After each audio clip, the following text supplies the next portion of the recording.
Welcome to the Learning Pines YouTube. We hope this video helps. You start by weighing 500 gram of the oil. This determines the iodine value per mass.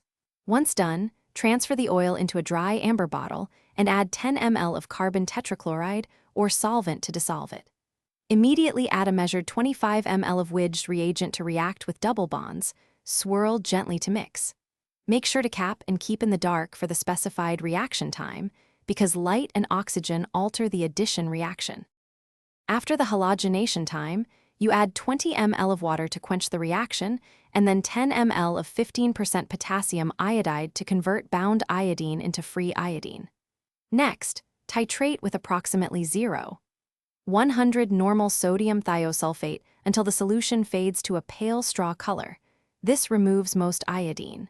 Then add a few drops of starch indicator. Once the blue complex appears, continue titrating dropwise until the blue disappears. This two-step titration ensures accurate endpoint detection.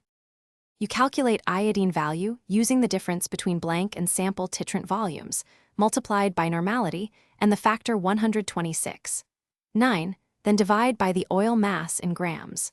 Once you compute the number, report as grams iodine per 100 grams oil if required. Make sure to run a reagent blank and a duplicate sample to verify reproducibility.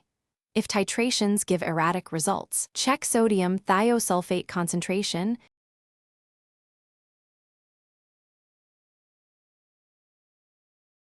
Thanks for watching. Consider subscribing if we helped you.